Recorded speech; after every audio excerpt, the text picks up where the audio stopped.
నమస్తే అండి. ఈరోజు మనం మొక్కల్ని ఏపుగా బుషీగా హెల్దీగా మదర్ ప్లాంట్ని ఎలా ఉంచాలి, దానికి మనం ఏం చేయాలి అనే విధానం చూద్దాము. నమస్తే అండి, నేను ప్రియా. Welcome to ప్లాంట్సోనియా. ఇది చూస్తున్నారండి, ఇది నా స్ట్రాబెరీ మొక్క. మీరు చూస్తున్న తెలిసిపోతుంది. దీన్ని నాటి ఎగ్జాక్ట్లీ మేబీ అరౌండ్ 32 days అవుతుంది. 29th of September దీన్ని మా ఫ్రెండ్ తీసుకొచ్చి ఇచ్చారు. ఒక 2-3 days తర్వాత నేను నాటాను. 10-12 మొక్కలు ఉన్నాయండి. అందులో ఒకదానికి ఇలా పూలు చూశాను. ఈరోజు tomatoes, strawberries go very good hand in hand. So అందుకే టొమాటో విత్తనం నారు కోసం జల్లాను. 2 అసిడిక్ లవింగ్ ప్లాంట్స్, రెండు మొక్కలకి ఒకేలాంటి ఫర్టిలైజర్స్, ఒకేలాంటి పెస్ట్ అటాక్ అన్నీ ఉంటాయి కాబట్టి 2 మొక్కల్ని మనం కంపానియన్ ప్లాంట్స్గా మనం వేసుకోవచ్చు. చూసారండి, ఈ స్ట్రాబెరీ మొక్కలు కొంచెం ఎల్లోయిష్ గ్రీన్గా ఉన్నాయి కొన్ని, ఒక 2-3 కుండీల్లో. అందుకే నేను ఎప్సమ్ సాల్ట్ వాడాను. ఎందుకంటే ఎప్సమ్ సాల్ట్ వాడితే ఈ మెగ్నీషియం డెఫిషియన్సీని అది అరికడుతుంది. రెండవది, మనకి ఫ్రూట్స్ వచ్చి మంచి red colour, deep red and స్వీట్గా అవుతాయి. సో అందుకని ఎప్సమ్ సాల్ట్ వాడి. ఇదండి నిజంగా హృదయాన్ని పిండించే పని చేసేది అంటే ఇదే. ఇట్స్ సో హార్ష్ రూట్ పని. మదర్ ప్లాంట్ నుంచి నేను మొగ్గల్ని పూల్ని తుంచి వేసేస్తున్నాను. ఎందుకంటే మదర్ ప్లాంట్ హెల్దీగా ఉంటేనే మనకి కాయలు బెటర్ క్వాలిటీ ఆఫ్ ఫ్రూట్స్ వస్తాయి. అందుకని ఉన్న మొక్క చిన్నగా ఉంది, ముందే కాయలు పూలు వద్దు అని చెప్పేసి తీసేసి దానికి నేను కాల్షియం రిచ్ బోన్ మీల్ ఇస్తున్నాను. మళ్ళీ సీవిడ్ ఎక్స్ట్రాక్ట్ 2 ఇచ్చేసి నీళ్ళు పోస్తున్నాను. ఇలా చేస్తే ప్లాంట్ చాలా హెల్దీగా బుషీగా ఉండి నెక్స్ట్ టైం వచ్చే పూలు, నెక్స్ట్ మేబీ ఒక 10 days తర్వాత వచ్చే పూలు నేను ఉంచుకుంటాను. ఇదే విధానం కొత్తగా నేను నాటాను కదండి, 4 గులాబీ మొక్కలకి కూడా నేను అదే చేస్తున్నాను. చూడండి, మొగ్గలు వచ్చేసాయి. సో దాన్ని అన్ని నేను తుంచి వేసేస్తున్నాను. ఇట్స్ వెరీ క్రూవల్ ఇలా మనం చేయటం. ఎందుకు అంటే మనం అలా చేస్తేనే ఎనర్జీ అంతా ఈ పూలు విచ్చుకోవటానికి, మొగ్గల కోసమే ప్లాంట్ వాడుతుంది. అలా కాకుండా మొక్క ఏమో చిన్నగా ఉంది, బడ్స్ ప్రతి కొమ్మలో మొగ్గలు ఉన్నాయండి. అలాంటప్పుడు ఏమవుతుంది, మొక్క చిన్నగా ఉండిపోతుంది, పూలు కూడా చాలా పెద్దగా రావు. సో మనం ఏం చేయాలంటే ఆ మొగ్గలన్నీ తీసేస్తే మొక్క చాలా తొందరగా ఎదుగుతుంది. అప్పుడు మనం పూలు, పళ్ళు, కాయలు మనం హార్వెస్ట్ చేసుకోవచ్చు. అందుకనే ఈ చిన్న మొక్కల నుంచి మొగ్గల్ని, పూలన్నీ తీసివేసేస్తాను. తీసివేసిన తర్వాత మనం వెర్మి కంపోస్ట్ కనుక మనం వేస్తే మొక్కలు చాలా బాగా ఏపుగా పెరుగుతాయి.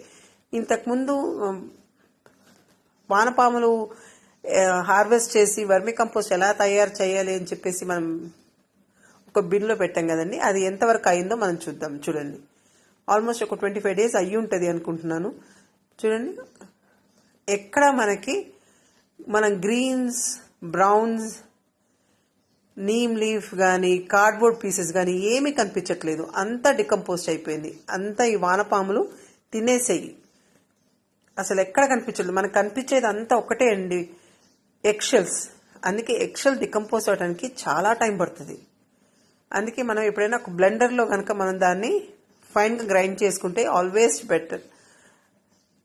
అందుకే మొక్కలకి కాల్షియం కావాలని చెప్పేసి మనం ఎక్షెల్స్ కనుక వాడితే అది తొందరగా మొక్కలకి అందదు, చాలా టైం పడుతుంది డికంపోజ్ అవ్వటానికి. ఈ వానపాములు అనేది చాలా అడుగున ఉంటాయి. చూసారా, ఎగ్జాక్ట్లీ రెడ్ రెగ్యులర్స్ ఎర్త్ వార్మ్స్ని మనం తయారు చేసాము. ఇది మనం ఆన్లైన్లో కూడా తెచ్చుకోవటం చాలా చాలా చాలా కష్టం, చాలా కష్టం. నేను కూడా చాలా ట్రై చేశాను ఆన్లైన్లో ఆర్డర్ చేసుకుందామని, కానీ దొరకలేదు. చూసారండి, మన ఇంట్లో మనం తయారు చేసుకునే వెర్మి కంపోస్ట్ ఇట్స్ ఒరిజినల్.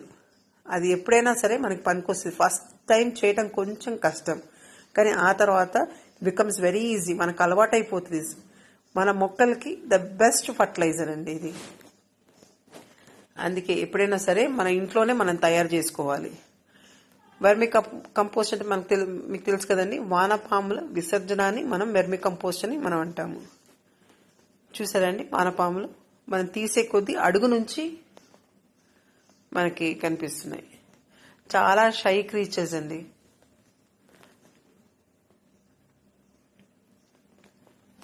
అసలు అన్ని టోటల్గా అన్ని డికంపోజ్ అయిపోయి మనకు అసలు ఇక్కడ ఏమీ కనిపించట్లేదు.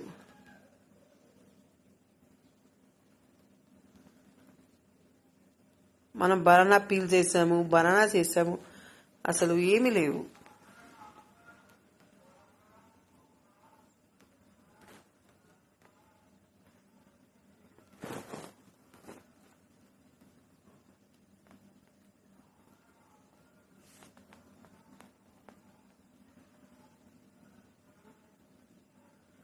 ఎప్పుడైనా సరే అండి, మనం న్యాచురల్గా ఆర్గానిక్గా వాడే కంపోస్ట్ మనం కొంచెం ఎక్కువ అయినా కూడా మొక్కలు బర్న్ అవ్వదు, మొక్కలకి ఎలాంటి హాని కూడా కలగదు.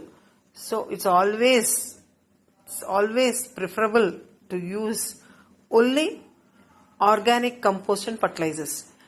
సాధ్యమంత వరకు ఆర్గానిక్గానే మన గార్డెన్ని మనం పెంచాలి. ఎందుకంటే ఆర్గానిక్ ఫర్టిలైజర్స్ కనుక మనం వాడితే అది సాయిల్ని ఎన్రిచ్ చేస్తుంది. చూసారండి ఎన్ని వానపాములో.